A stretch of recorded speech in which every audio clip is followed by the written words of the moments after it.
Les vraies voix Sud Radio, le coup de projecteur des vraies voix. Alors, pour la 8e fois consécutive, le président de la République prendra la parole ce 31 décembre lors de son allocution à 20h. Il y a un an, il évoquait une année de fierté, un millésime français pour 2024, marqué par le succès des JO et la reconstruction de Notre-Dame. Cependant, cette année a aussi été marquée par des revers, on le sait, tels que la défaite aux élections européennes, une dissolution gouvernementale, une cote de popularité en chute et une instabilité politique. Alors, qu'est-ce qui nous réserve le président pour 2025 ? On vous pose la question. Et on vous demande surtout qu'est-ce que vous en attendez de ces vœux 2025 d'Emmanuel Macron. Alors, un nouveau souffle, du réconfort ou rien du tout ? On l'a dit, vous dites rien du tout à 98%, c'est assez clair, puisque vous êtes assez fâché en général. Il y en a qui disent, alors je vous cite quelques commentaires, il y a le règne nous suffit, il y a qu'il s'en aille, il y a qu'il démissionne, il y a rien du tout, mais vraiment pas du tout, etc., etc. Vous êtes quand même tous assez remontés, vous les auditeurs de Sud Radio. Et ben maintenant, on va demander à nos vraies voix ce qu'ils en pensent, Philippe Bilger. Alors, on annonce, paraît-il, un nouveau ton de la part d'Emmanuel Macron. C'est une promesse qu'il a assez souvent faite depuis 2017 et plus particulièrement depuis 2022. En fait, réconfort, je crois qu'il sera mal placé pour en proposer. Et puis, nouveau souffle, c'est encore plus délicat parce que je pense qu'en 2025, même si j'espère que l'année sera meilleure que 2024, on continuera à payer sur le plan politique les effets de la calamiteuse dissolution. Mais si j'étais Emmanuel Macron, paradoxalement, je lui conseillerais pour la première fois de sa vie politique une forme de contrition, de modestie, en disant tout simplement « j'ai commis de graves erreurs et je suis persuadé qu'à partir de là, il ne regagnerait pas une majorité de Français dans l'estime, mais il pourrait reconstruire quelque chose pour l'emmener non pas tranquillement, mais sûrement jusqu'en 2027. Vous y croyez à la modestie du président Macron à Bellebury ? Non, pas du tout, mais vous savez comment les politiques font pour reconnaître à demi-mot leurs erreurs. Ils disent évidemment que tout n'a pas été parfait, donc ils gardent le mot parfait dans la chose, mais ils ne disent jamais j'ai mal fait. Ça, c'est même assez facile de deviner ce qu'il va dire. Il va se vanter de l'organisation des JO et de la reconstruction de Notre-Dame, mais il va rappeler que la guerre frappe toujours aux portes de l'Europe. Un petit mot sur l'Ukraine, et puis un petit mot sur le fait que les Français doivent être forts parce que 2025 a son lot de défis avec la casse sociale qu'il va y avoir, et il va expliquer qu'il a eu raison de faire la dissolution. Moi, ce que j'attends de lui, c'est qu'il soit concis et que ce qu'il peut dire en 5 minutes, il ne prenne pas 20 minutes pour le dire. Alors, être concis, Philippe Bouriaki, ça serait dire « j'ai raison ». Ou je vous prie de bien vouloir m'excuser. Comme je l'ai fait moi dans mes vœux. Je me suis excusé auprès de mes amis des Orlysiens parce que j'avais promis de reverser la moitié de mes indemnités après déduction des frais. Ouais. Et en constatant et en regardant, donc je présente mes excuses aux auditeurs de Sud Radio parce que je l'avais promis aussi, je reverse la totalité de mes indemnités. Donc bravo. Des fois, s'excuser, c'est pas mauvais. Bon, allez, vous pouvez nous appeler, vous le savez, au 0826 300 300 pour réagir. On est avec notre invité, Jérôme Bayle, qui est éleveur bovin et leader du mouvement des agriculteurs en Haute-Garonne. Bonsoir Jérôme. Bonsoir. Alors Jérôme, je vais vous la poser la question à vous. Qu'est-ce que vous en attendez des vœux de 2025 d'Emmanuel Macron ? J'espère qu'ils seront meilleurs que les autres années parce que je pense que pour notre profession et pour, on va dire, l'ensemble des citoyens français, ça a été 2024 une année très très compliquée. Vous concrètement, qu'est-ce que vous attendez comme engagement de sa part pour les agriculteurs ? On n'entend pas des engagements, vous savez, maintenant, on y croit un peu moins, ça tous ces engagements depuis quelque temps. On voit que le monde politique et l'avancée de la France est arrêté totalement. Donc, vous avez l'air d'avoir baissé les bras, Jérôme. Ah non, du tout, du tout, je baisse pas les bras, vous inquiétez pas. Mais vous me demandez ce que j'attends, moi je peux vous dire. Vous attendez rien des vœux, quoi. Des vœux, vous savez, on souhaite bonne année à tout le monde, même si des fois on ne le pense pas, donc ça va pas régler aussi. Donc pour vous, en fait, ça sert à rien, quoi, ces vœux. C'est-à-dire que si vous deviez choisir entre un nouveau souffle, du réconfort ou rien du tout, vous diriez rien du tout. Non, mais c'est pas ça qu'il faut dire les vœux. C'est une tradition et c'est son rôle de président de la République de souhaiter les vœux aux Français. Mais après, est-ce que les Français sont obligés de le croire? Je suis pas sûr. Est-ce que c'est une question de confiance tout ça, Philippe Bilger? Oui, il faut dire que c'est un peu le paradoxe d'Emmanuel Macron. On ne peut pas lui dénier une certaine intelligence, un total narcissisme, et en même temps, je crois que ce président, de manière parfois injuste, fait l'objet d'une hostilité qui n'est même plus politique. Il y a quelque chose de... C'est épidermique. Oui, quelque chose aussi bien lors des Gilets jaunes, on avait l'impression que c'était le couple royal qui a été mis en cause, de la même manière que parfois aujourd'hui, on a le sentiment que quoi qu'il fasse Emmanuel Macron, même s'il faisait quelque chose de bien, pour retenir une blague qu'avait faite à l'époque Philippe Séguin, il ne remonterait pas dans les sondages. C'est ça le problème, il y a quelque chose qui ne plaît pas au peuple français dans son être. Comment changer à partir de là? Oui, parce que d'aucuns disent que c'est un peu le roi soleil, Abel Boïs, c'est-à-dire qu'il est bloqué dans sa tour d'ivoire et que... C'est Jupiter, c'est le maître des horloges, mais la désillusion du peuple est à la hauteur de l'espoir qui a été mis en 2017. Il devait incarner le nouveau monde, il devait incarner la nouvelle manière de faire de la politique. Il était l'homme aussi qui devait faire baisser le vote pour le Rassemblement national. Donc on voit que il a été le président des riches au final, des super riches, c'est l'impression qui est donnée. Et vous avez la majorité de la population française qui souffre au quotidien et qui se sent surtout incompris dans sa souffrance, parce que le politique peut ne pas avoir de solution au vu de la conjoncture internationale, mais le sentiment de rejet est d'autant plus fort lorsque vous avez l'impression que le politique ne vous considère pas, ne vous aime pas et ne prête pas attention à vos souffrances. Et ça, c'est le plus dangereux. Philippe Bouriaki, on s'est dit, il devrait s'en tenir, Emmanuel Macron, aux grands enjeux pour ses vœux, sans dicter de solution comme il a pu le faire par le passé. Il se mouille pas trop quand même, au cas où. Je le redis, le virage et la chute d'Emmanuel Macron, ça a été les Gilets jaunes.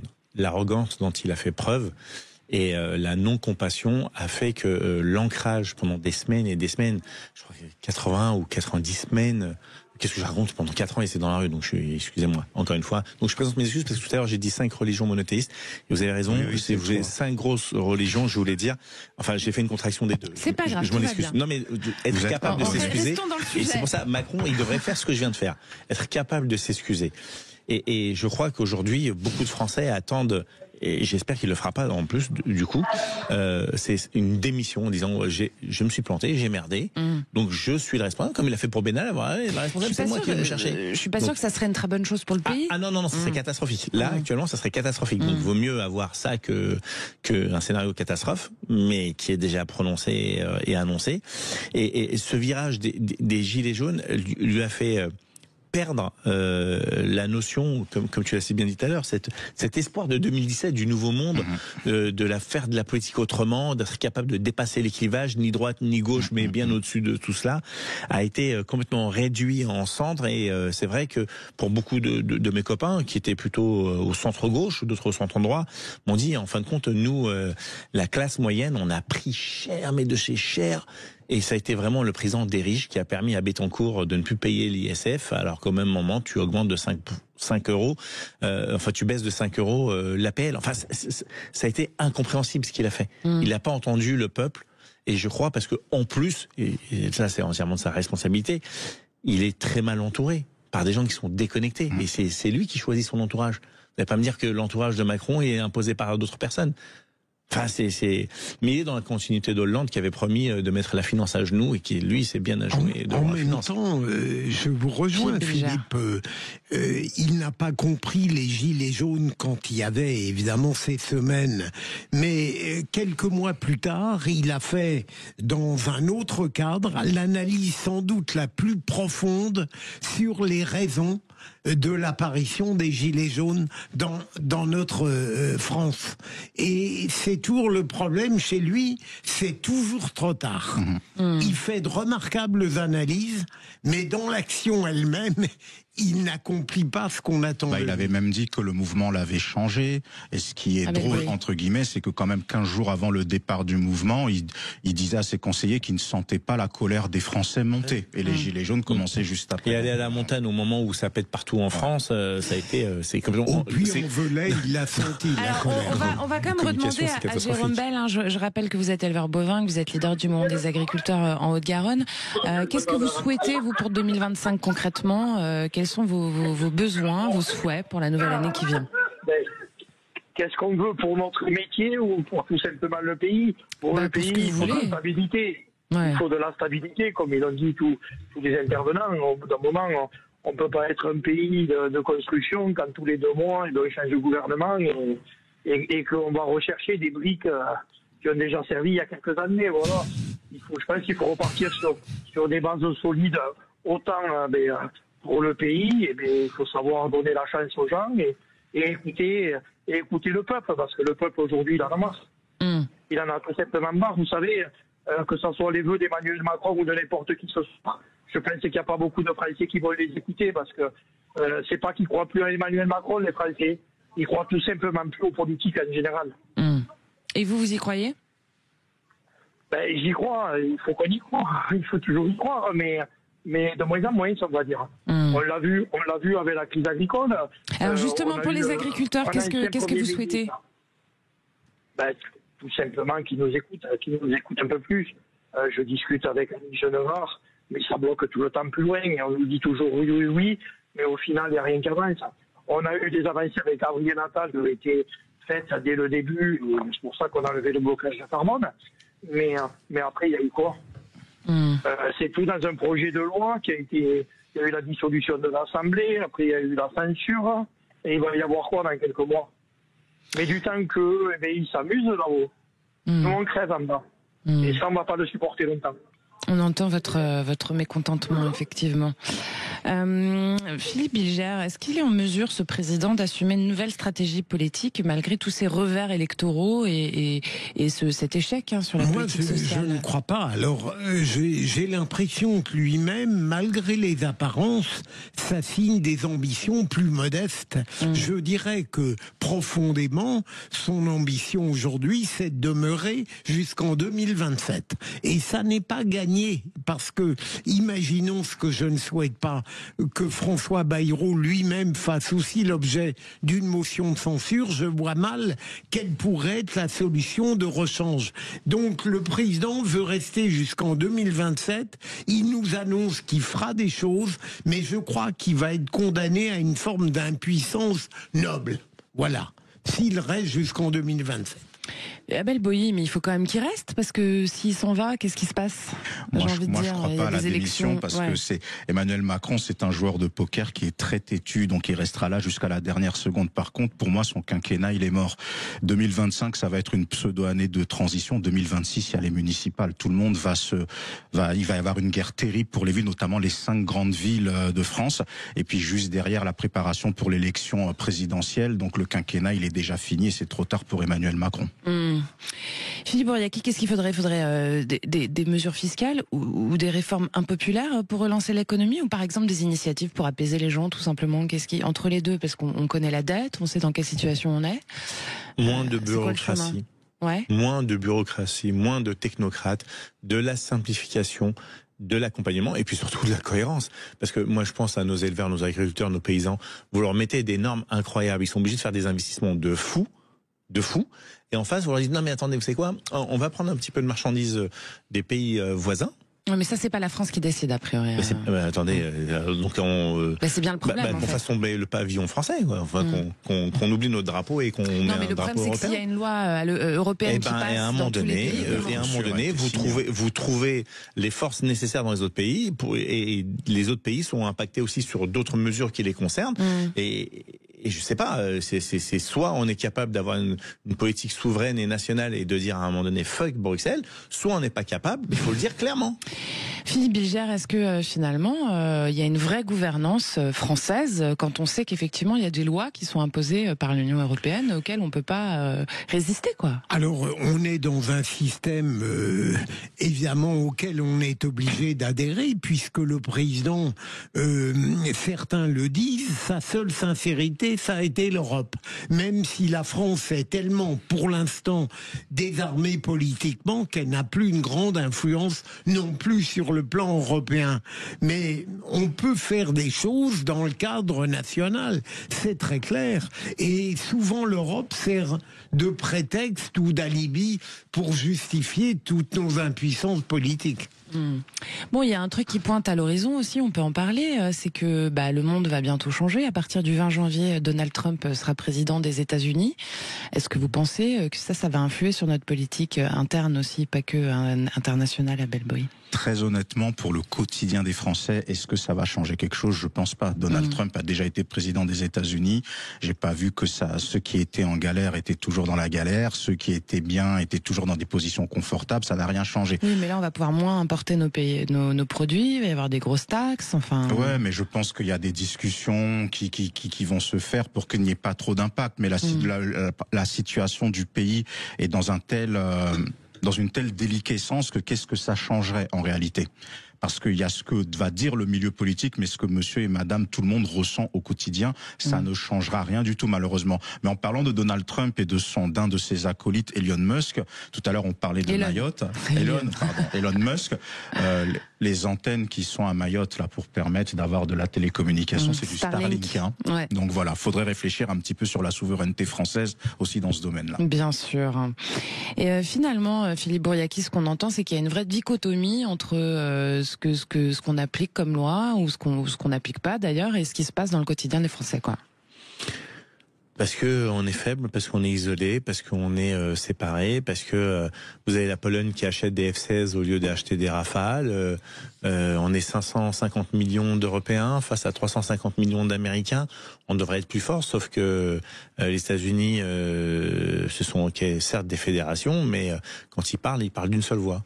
Nous, on est des nations, on n'est pas un État fédéral, mais quand on parle de 27, 28, 30, même ceux qui sont d'extérieur peuvent parler à notre place, et donc ce qui fait de nous des proies et des gens faibles. Et donc, oui, mais c'est ce que vous disiez tout à l'heure, c'est-à-dire que soit on applique les lois européennes, à ce moment-là on fait tomber le pavillon français, c'est ça? Oui, vous seriez pour faire tomber le pavillon français, vous? C'est soit on est un seul bloc, mais le seul bloc doit défendre les intérêts. C'est quoi? C'est une Europe fédérée que vous pensez qu'il faudrait? Il faudrait. On a un système qui fonctionne pas. On peut essayer autre chose, non? Oui. Je suis dubitative. Pour ma part, Jérôme Bell. Oui. Vous êtes toujours avec moi? Je vous écoute. Oui, bien sûr. Et quand je vous écoute parler des surtranspositions de règles, nous dans l'agriculture, on a de plein fouet. Parce que nous, en France, on en met plus que l'Europe. Là, c'est pas de la faute à l'Europe, c'est de la faute à la France. C'est pour ça qu'on gueule de la surtransposition. Et quand on parle de concurrence déloyale, c'est à cause de ça. C'est qu'en France, on nous interdit de produire. Mais par contre, on nous autorise de manger ce qu'on nous interdit de produire. Ça, c'est pas normal. Et même en Europe, je vous le dis clairement. Donc, l'Europe, pour nous, peut être bénéfique, mais pas à l'heure actuelle, c'est un handicap. Parce que en France, on veut faire toujours plus blanc que blanc. Et on voit où c'est qu'en est le pays. Ouais. Et vous, ça vous impacte directement sur vos cheptels en tant qu'éleveur? Mais sur le cheptel, sur la production surtout. Dans les autres pays, ils n'ont pas les mêmes normes de production. Au niveau des céréales, on est le pays où c'est qu'on a le plus de produits phytosanitaires interdits. Alors, attention, je ne dis pas qu'il faut tous les autoriser. Mais par contre, nous, on nous interdit de les utiliser. Mais on interdit aux Français de manger. Il faut manger français et acheter français, en fait. Hein, c'est ça la solution. Il faut faire mais on ne pourra jamais lutter. On ne pourra jamais lutter. Aujourd'hui, le blé est vendu, ou la céréale est vendue sur l'indexation du cours mondial. On est le pays le plus imposé au monde. Vous savez qu'on a le plus de chances de production. Qu'est-ce que vous voulez qu'on lutte? Voilà, parce qu'en France, on doit faire toujours plus que les autres. Mais c'est un détriment de notre profession et de notre économie. Bien sûr. Bon, pour terminer sur une petite note positive quand même, il y a eu des choses sympas qui se sont passées cette année, notamment les Jeux Olympiques, la réouverture de Notre-Dame de Paris. Quoi d'autre ? Deux grands moments. Ouais. Alors, j'allais dire, et puis quelque chose d'important, c'est le succès du cinéma français. Ouais. En 2024, c'est colossal, et avec deux grands films, enfin, il y en a eu d'autres, mais une remontée formidable. Voilà, alors quelques petites choses positives pour terminer cette émission. Abel Boï, qu'est-ce que vous avez de sympa de nous dire sur 2024 ? Les Jeux Olympiques, effectivement. Je vais répéter un peu ce que Philippe vient de dire, le cinéma. Le fait que les personnes qui arrivent au bout de l'année soient toujours en bonne santé aussi, c'est des choses dont on oublie un peu dans tout ce marasme politico-économique, le fait d'avoir la santé, et c'est quelque chose qu'il faut souhaiter à toutes et à tous pour 2025 tout simplement. On vous souhaite à tous la santé, et vous Philippe Bouriaki alors que les nappes phréatiques sont au plus haut, ça c'est bien quand même. Ouais. Puis la deuxième, c'est de vous avoir rencontré, Judith. Je vais avoir des vapeurs.